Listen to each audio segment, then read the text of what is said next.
नमस्कार दोस्तों, स्वागत है आपका आपके इस YouTube channel study with Manish में। दोस्तों, दिवाली का त्यौहार मुझे पूरी उम्मीद है कि आप लोगों ने अच्छे से मनाई होगी और दिवाली के त्यौहार की छुट्टियों का आप लोगों ने सदुपयोग किया होगा, अच्छे से मेहनत की होगी और इस मेहनत को अब और तेजी से करने की आवश्यकता है, क्योंकि आगे बहुत सारी वैकेंसीज, चाहे वो एसएससी की वैकेंसी हो चाहे वो अन्य वैकेंसियां हों, वो धीरे धीरे आपके सामने एक एक करके आती जाएंगी और आपको एग्जाम में पार्टिसिपेट करना होगा। तो अपनी तैयारी को और तेजी दीजिए और खूब दम लगा करके मेहनत कीजिए और मुझे पूरी उम्मीद है कि आप लोग मेहनत कर भी रहे होंगे। तो आज की क्लास में हम लोग आधुनिक भारत के इतिहास को आगे बढ़ाते हैं और आज की क्लास में हम लोग बात करेंगे अंग्रेजों द्वारा जो भू राजस्व व्यवस्था थी, अर्थात अंग्रेजों ने जब भारत में कब्जा किया। ध्यान से समझते हैं जरा। देखिए, कोई भी देश जब किसी देश पर कब्जा करता है तो कब्जा करने का मूल उद्देश्य क्या है?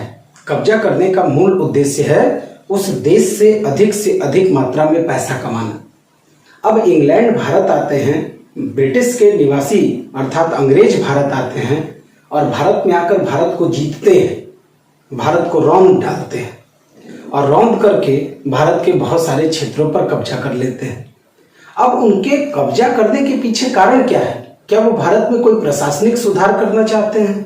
क्या वो भारत में किसी बड़े लेवल का कोई सुधार करना चाहते हैं? नहीं, उनका मूल उद्देश्य सुधार करना नहीं है। उनका मूल उद्देश्य ये है कि वो भारत में अधिक से अधिक मात्रा में लूट करना चाहते हैं। जी हाँ दोस्तों, लूट करना चाहते हैं और लूट करके यहां से पैसा लेकर जाना चाहते हैं अपने देश में। मतलब उनका मूल उद्देश्य है भारत पर कब्जा करने का कि अधिक से अधिकतम अर्थात अधिकतम, मान लीजिए उनका मूल उद्देश्य है अधिकतम लाभ कमाना, ज्यादा से ज्यादा पैसा कमाना। और ये अधिकतम लाभ वो कमाएंगे कैसे? उस समय की भारत की अगर हम बात करें तो उस समय के भारत में आखिर था क्या, कहां से वो पैसा कमा सकते थे? तो उस समय भारत में आय का जो स्रोत था, वो आय का स्रोत क्या है, कहां से वो पैसा कमा सकते हैं? तो आय का स्रोत हुआ करता था क्या? उस समय आय का स्रोत था कृषि, खेती। और इसी कृषि से जब अंग्रेज नहीं थे भारत में तो जो भारतीय राजा थे वो भी पैसा कमाते थे और इसी कृषि से अंग्रेज भी पैसा कमाएंगे। कैसे? लगान लगाएंगे, टैक्स लगाएंगे। क्या कहा जाता था? लगान। तो कृषि से पैसा वसूलेंगे, लगान लगाएंगे और पैसा वसूलेंगे और लाभ कमाएंगे।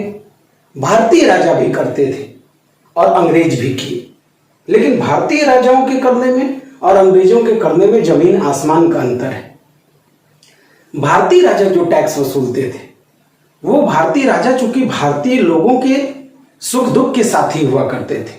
भारतीय राजा भारतीय नागरिकों से आप देखेंगे एक लगाव रखते थे और चूंकि लगाव रखते थे और किसी साल वर्षा नहीं हुई, उस समय खेती अगर आप देखेंगे तो किस पर आधारित है? वर्षा पर आधारित है।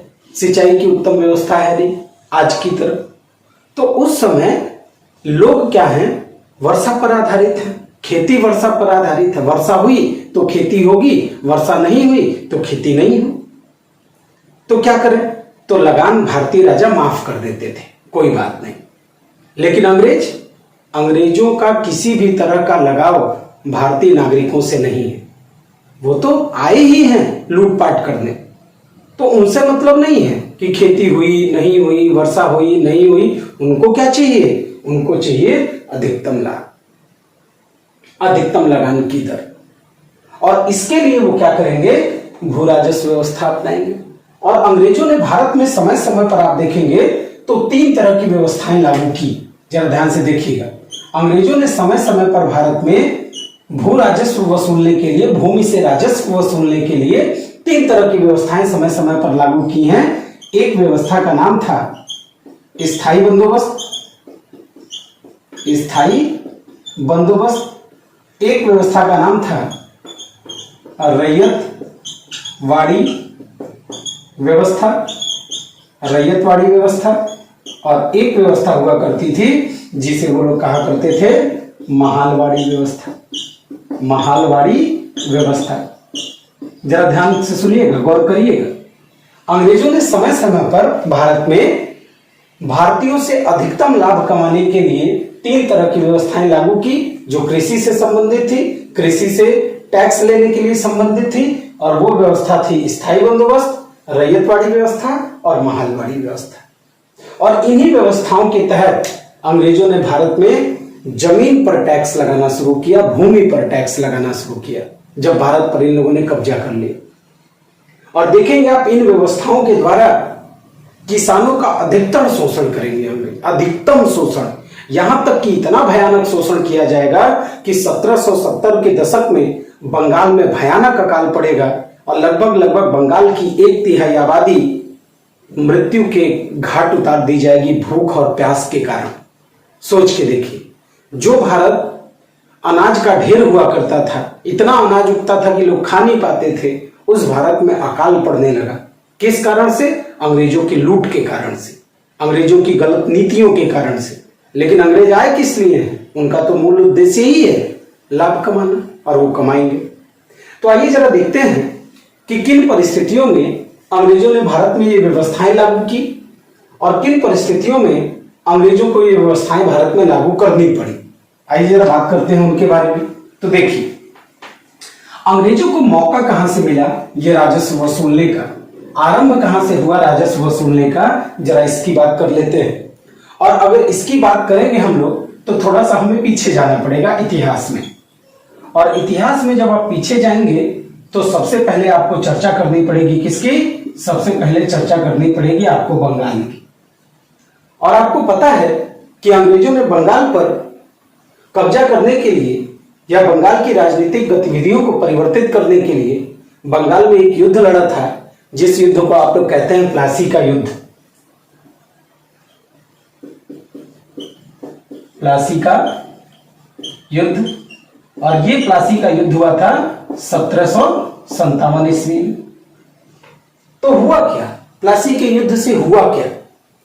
तो प्लासी के युद्ध से पहली बार अंग्रेजों को एक जगह प्राप्त हुई थी, जिस जगह का नाम था 24 फरगना।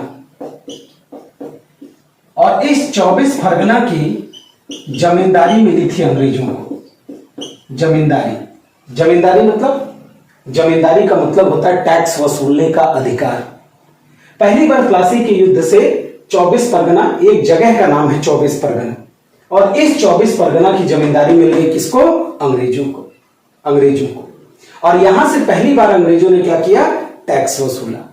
और जब अंग्रेजों ने पहली बार यहां से टैक्स वसूला तो उनके मुंह में लगा खून पैसा वसूलने का, कि अगर एक छोटे से क्षेत्र से हमें इतना पैसा मिल रहा है तो अगर हम बहुत बड़े क्षेत्र पर कब्जा कर लेंगे तो हमें कितना पैसा मिलेगा। ये दिमाग लगाया अंग्रेजों ने। और आगे चल करके इसी बंगाल में एक और युद्ध होता है, जिस युद्ध का नाम है बक्सर का युद्ध। और बक्सर के युद्ध में आप देखेंगे 1764 में हुआ ये बक्सर का युद्ध। और 1764 के बक्सर के युद्ध में आप देखेंगे तो पूरे बंगाल, पूरे बिहार और उड़ीसा, बंगाल, बिहार और उड़ीसा, इन तीनों जगहों का दीवानी अधिकार अर्थात टैक्स वसूलने का अधिकार, दीवानी अधिकार अर्थात टैक्स वसूलने का अधिकार मिल गया अंग्रेजों को। पूरे बंगाल में, पूरे बिहार में, पूरे उड़ीसा में टैक्स वसूलने का अधिकार मिला किसे? अंग्रेजों को। और यहां से अंग्रेज अब जब इतने बड़े बंगाल पर कब्जा कर लेंगे, उस बंगाल में बिहार भी शामिल था, उड़ीसा भी शामिल था, जब इन क्षेत्रों पर कब्जा हो जाएगा अंग्रेजों का, तो अब अंग्रेजों को लगेगा कि अब तो हमारे हाथ में सोने का जो चम्मच है वो आ चुका है और हमें जितना से ज्यादा आय है वो आय कमा लेनी है। उसके पहले, बक्सर के युद्ध के पहले, जब अंग्रेजों ने 1760 में, याद करिए मैंने पढ़ाया हुआ है आप लोगों को, 1760 में बंगाल का नवाब बनाया था अंग्रेजों ने एक व्यक्ति को जिसका नाम था मीर कासिम। और मीर कासिम को जब 1760 में अंग्रेजों ने नवाब बनाया था बंगाल का, तो इसने 3 गांव अंग्रेजों को दे दिए थे गिफ्ट में। एक गांव का नाम हुआ करता था वर्धमान, एक गांव का नाम हुआ करता था मिदनापुर, और एक गांव का नाम हुआ करता था चटगांव। वर्धमान, मिदनापुर और चटगांव 1760 में। एक गांव मिला था 24 परगना 1757 में। 3 गांव मिले थे 1760 में, वर्धमान, मिदनापुर और चटगांव की। और इन 3 गांवों में जो टैक्स वसूलने के लिए अंग्रेजों ने प्रथा चलाई थी 1762 ईस्वी में, उस प्रथा को अंग्रेजों ने कहा था इजारेदारी प्रथा। जरा ध्यान से समझिएगा, इजारेदारी प्रथा। 1762 में अंग्रेजों ने भारत में टैक्स वसूलने की एक व्यवस्था लागू की थी, जिस व्यवस्था को अंग्रेजों ने कहा था इजारेदारी प्रथा। और ये 3 गांवों में, वर्धमान, मिदनापुर और चटगांव में लागू की गई थी। इसके तहत अंग्रेज करते क्या थे? इसके तहत अंग्रेज जमीन ठेका पर दे देते थे।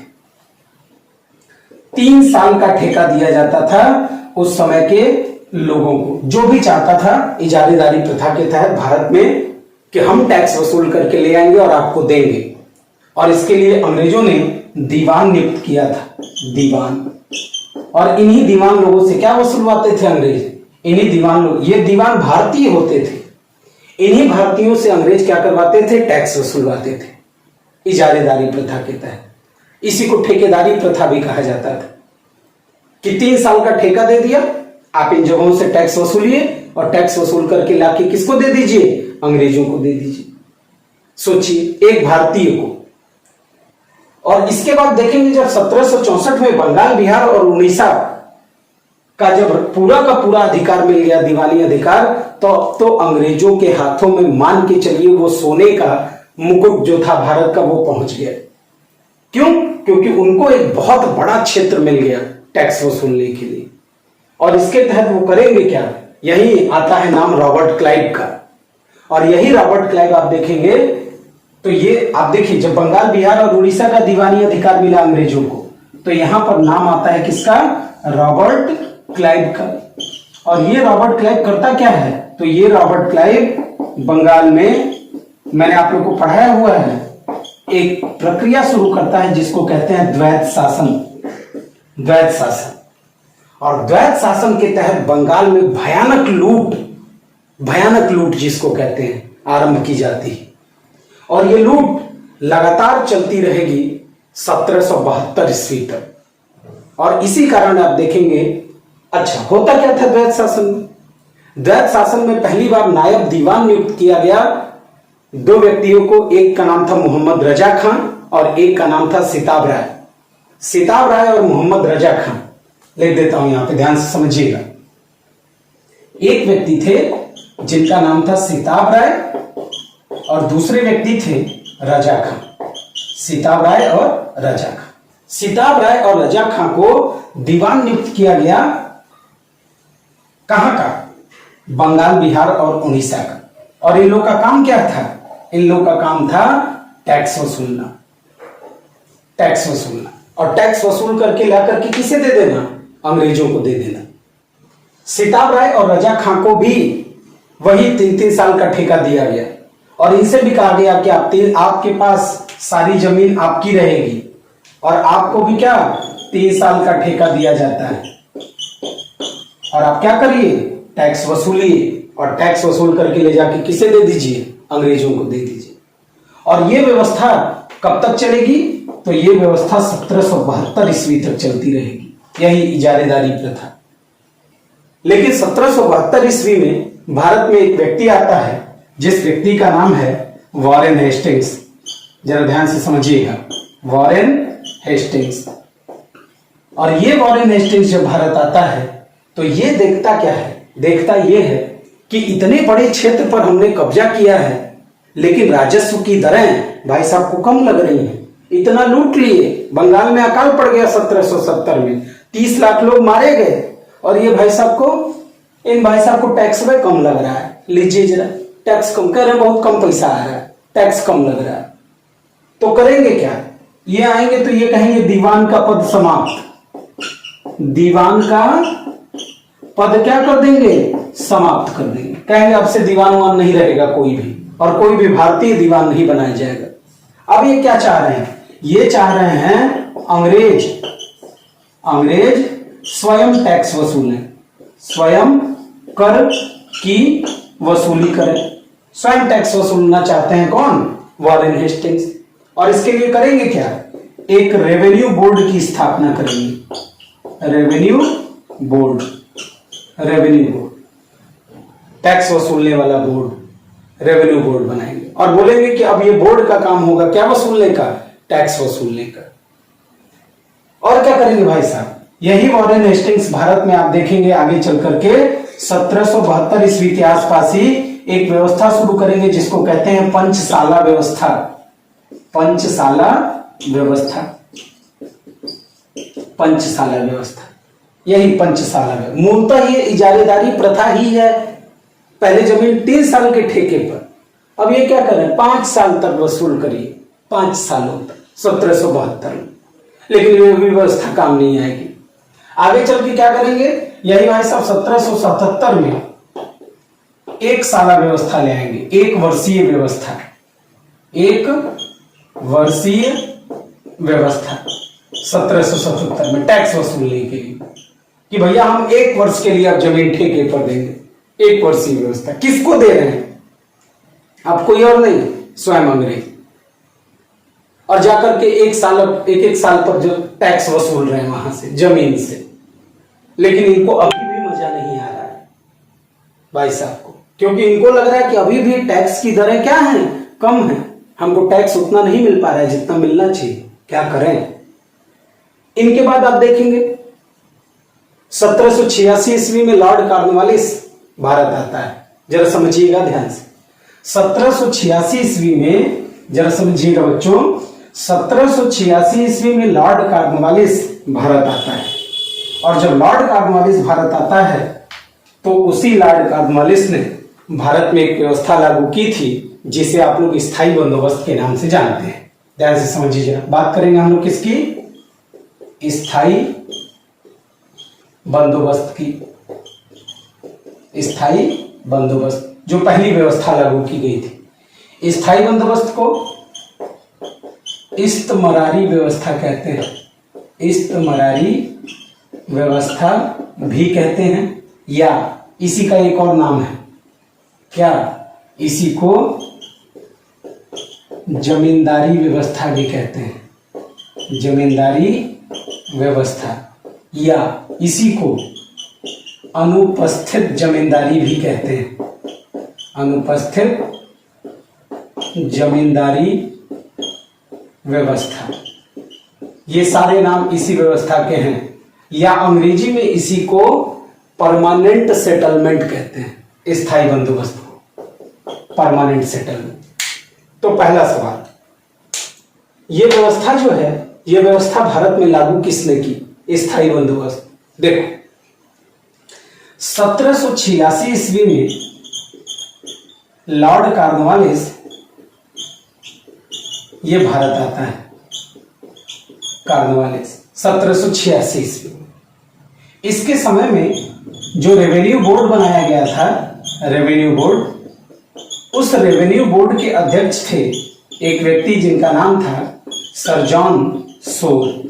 सर जॉन सोर, ये सर जॉन सोर रेवेन्यू बोर्ड के अध्यक्ष थे। और जेम्स ग्रांट, जेम्स ग्रांट इस रेवेन्यू बोर्ड का एक अधिकारी हुआ करता था। जरा ध्यान से समझिएगा। लॉर्ड कॉर्नवालिस 1786 में आया। इसके समय में सर जॉन सोर रेवेन्यू बोर्ड के अध्यक्ष थे और जेम्स ग्रांट ये रेवेन्यू बोर्ड का एक अधिकारी हुआ करता था। सर जॉन सोर जब रेवेन्यू बोर्ड के अध्यक्ष बने तो इन्होंने सोचा कि जो भूमि की लगान है वो हमें जो है ना अधिकतम रूप से तथा स्थायी रूप से मिलनी चाहिए। मतलब ये नहीं कि एक महीने में ज्यादा पैसा मिल गया, अगले महीने में कम पैसा मिल रहा है, अगले महीने में उससे ज्यादा मिल गया और उसके अगले महीने सबसे कम मिल गया। ऐसा नहीं है। ये चाहते थे जॉन सोर कि जमीन से जो आय हो रही है हमें, वो आय फिक्स होनी चाहिए। फिक्स मतलब इन लोगों ने आय निर्धारित कर दी। बोला कि इतनी सारी जमीन है, इस जमीन से एक आय निर्धारित कर दी, मान लीजिए 100 रुपए। और इन लोगों ने कहा कि पूरे जमीन से हर महीने या हर साल हमें 100 रुपए तो आना ही चाहिए, ये फिक्स कर दिया। इसीलिए इसको कहते हैं स्थायी, परमानेंट। आय की दर फिक्स कर दी कि कितना हमें पैसा कमाना है, इसीलिए इसको कहते हैं स्थायी बंदोबस्त। इस व्यवस्था के तहत किया क्या गया? सर जॉन सोर हमेशा चाहते थे, जरा ध्यान से समझिएगा, सर जॉन सोर ने कहा था ये कि देखिए, इस व्यवस्था में 3 स्तर आपको देखने को मिलेंगे। सबसे ऊपर है आपके कौन? सबसे ऊपर है आपके अंग्रेज। भाई अंग्रेजों को टैक्स वसूलना है, और टैक्स देना किसको है? टैक्स देना है कृषकों को, किसानों को। तो अंग्रेजों ने कहा हम एक काम करते हैं, इन दोनों के बीच में हम एक नया वर्ग बनाते हैं, जिस वर्ग का नाम होगा जमींदार। ध्यान से समझिए, स्थायी बंदोबस्त के तहत, क्यों कहते हैं इसको जमींदारी व्यवस्था? अंग्रेजों ने स्थायी बंदोबस्त के तहत भारत में एक नया वर्ग खड़ा कर दिया, एक नए प्रकार के लोगों को खड़ा कर दिया, जो अमीर लोग हुआ करते थे उस समय भारत में। और अंग्रेजों ने सोचा कि अगर हम इस अमीर वर्ग को इस व्यवस्था के तहत कुछ पैसा देंगे तो ये अमीर वर्ग अंग्रेजों का समर्थन करेंगे, और ऐसा हुआ भी। इस वर्ग ने अंग्रेजों का समर्थन किया। आप देखेंगे 1857 के युद्ध में बहुत सारे जमींदार वर्ग, बहुत सारे बड़े बड़े घराने को लोग 1857 की क्रांति में अंग्रेजों के पक्ष में रहे, अंग्रेजों के पक्ष में रहे। इसी कारण 1857 की क्रांति आप देखते हैं असफल रही, कारण यही था। तो अंग्रेजों ने जमींदार वर्ग का निर्माण करने के लिए अंग्रेजों और किसानों के बीच में एक नया वर्ग खड़ा कर दिया, जमींदार वर्ग। और लगान संबंधी समझौता, लगान संबंधी समझौता जमींदार से किया गया। लगान संबंधी समझौता किससे किया गया? जमींदार से। समझिएगा जरा ध्यान से, लगान संबंधी समझौता किया जा रहा है जमींदार से। अर्थात ये कि जमींदार को अंग्रेजों ने भूमि का स्वामी बना दिया। भूमि का स्वामी बोला, ऐसा भैया जमींदार, भारत के सभी भूमि तुम्हारे पास रहेगी। मतलब जितना क्षेत्र अंग्रेजों के कब्जे में है वो जमीन जमींदार की होगी। जमींदार होगा जमीन का मालिक। करेगा क्या? जमींदार क्या करेगा? वो जमीनें बांटेगा किसानों में, और किसानों से कहेगा खेती करो। किसान करेगा खेती, और किसान जब खेती करेगा तो जमींदार उससे वसूलेगा टैक्स, और वो टैक्स ले जाकर के दे देगा किसको? अंग्रेजों को। मतलब तो जमींदार का क्या फायदा हुआ? अंग्रेजों ने कहा हम आपको उस टैक्स का कुछ हिस्सा देंगे, आपको देंगे, जमींदारों को देगा। और जमींदारों ने इस व्यवस्था के तहत बहुत भयानक शोषण किया किसानों का। बहुत भयानक शोषण हुआ किसानों का। आप देखेंगे, अभी आगे बताऊंगा मैं आप लोगों को। अंग्रेजों ने स्थायी बंदोबस्त के तहत जो आय फिक्स की थी वो 3 करोड़ 75 लाख, 3 करोड़ 75 लाख रुपए आय फिक्स थी कि इतनी रकम हर साल अंग्रेजों को क्या करनी है? देनी। किसको? जमींदारों को वसूल कर। और जमींदारों ने क्या किया?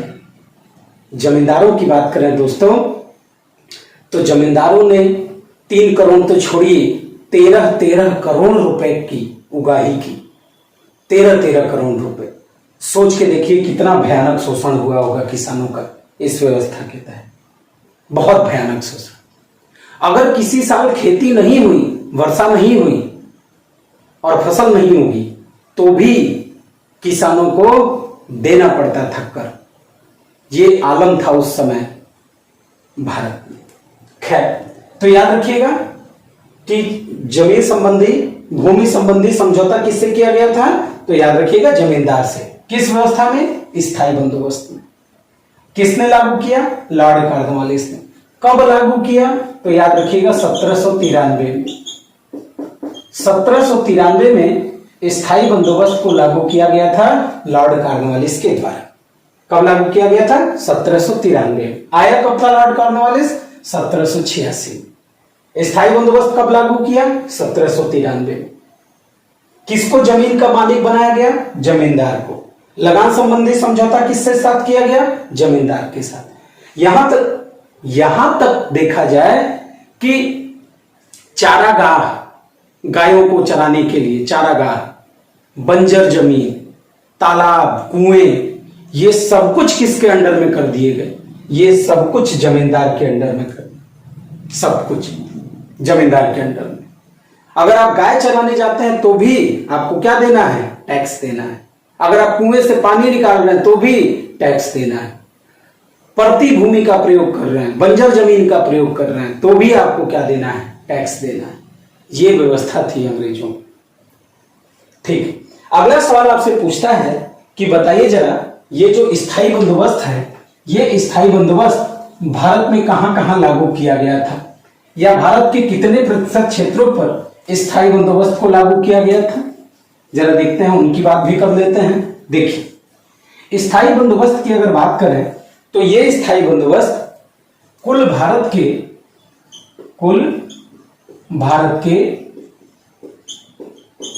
19% भूभाग पर लागू था। 19% भूभाग पर लागू था। 19% क्षेत्र, कितने परसेंट भूभाग पर लागू था? तो कुल भारत के 19% भूभाग पर लागू था आपका स्थायी बंदोबस्त, जिसमें आप देखेंगे कौन कौन से क्षेत्र थे भारत के? तो उत्तरी कर्नाटक, बंगाल, और क्या, बंगाल में आपका बिहार और उड़ीसा शामिल है, ये याद रखिएगा। उत्तरी कर्नाटक, बंगाल के बाद वाराणसी, मोदी जी का एरिया वाराणसी, और उत्तर प्रदेश का गाजीपुर वाला क्षेत्र, गाजीपुर। इन जगहों पर आप देखेंगे इतने क्षेत्रों पर भारत में लागू किया गया था क्या? यही आपका स्थायी बंदोबस्त 1793 ईस्वी में। जो आय की दर फिक्स की गई थी 3,75,00,000, वो कैसे फिक्स की गई थी? क्या आधार क्या था 3,75,00,000 फिक्स करने का? क्यों नहीं 5 करोड़ फिक्स किया? 3,75,00,000 फिक्स करने का आधार क्या था? क्योंकि अंग्रेजों ने 1990 और 1991 को आधार वर्ष बनाया था।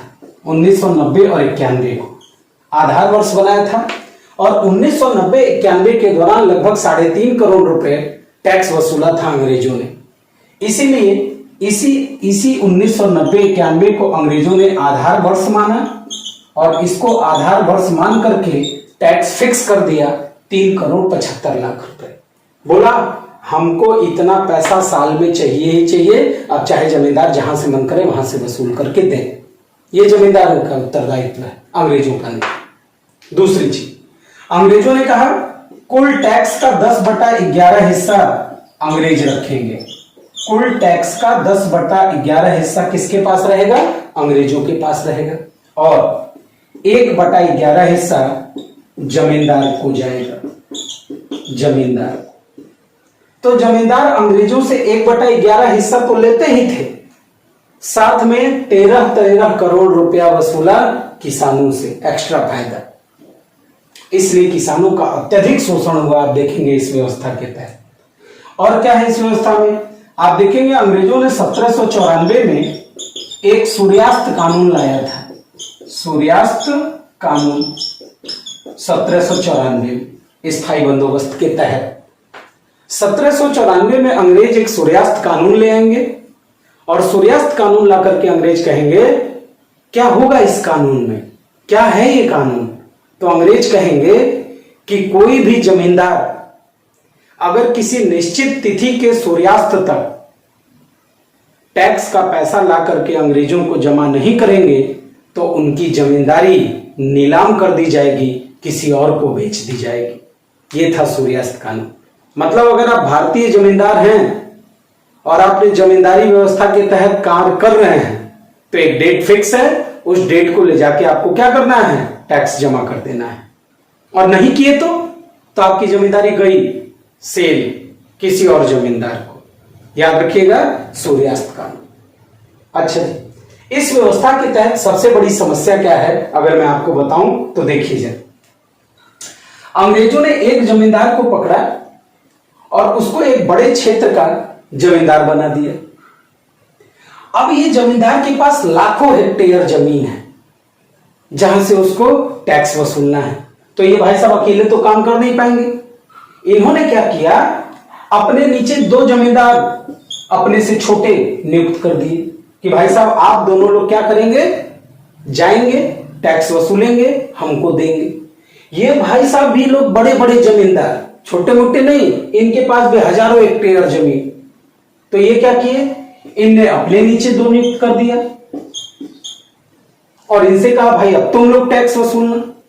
तो मेन जमींदार है अनुपस्थित, उसकी जगह पर अन्य जमींदार काम कर रहे हैं, इसीलिए इस व्यवस्था को अनुपस्थित जमींदारी भी कहते हैं, अनुपस्थित जमींदारी।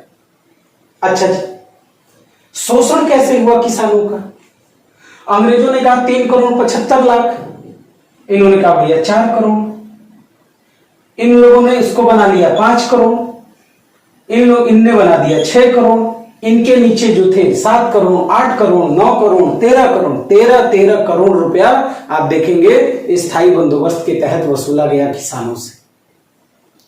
और अधिकतम मात्रा में किसानों का शोषण किया गया स्थायी बंदोबस्त के द्वारा। बेहाल हो गए किसान भारत में, आत्महत्या करने को मजबूर हो गए किसान स्थायी बंदोबस्त के तहत। स्थायी बंदोबस्त में देखेंगे बच्चों तो पहली बार भारत में, इस व्यवस्था के तहत पहली बार भारत में जमीन को, भूमि को, जमीन को क्रय विक्रय के योग्य बनाया गया।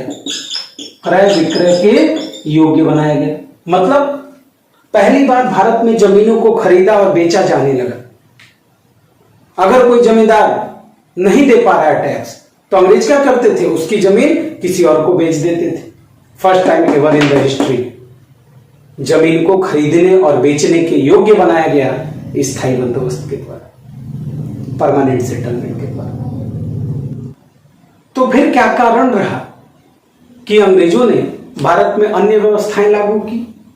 भाई जब स्थायी बंदोबस्त से पैसा आ ही रहा था तो फिर महालवाड़ी व्यवस्था क्यों लाए, फिर रैयतवाड़ी व्यवस्था क्यों लाए?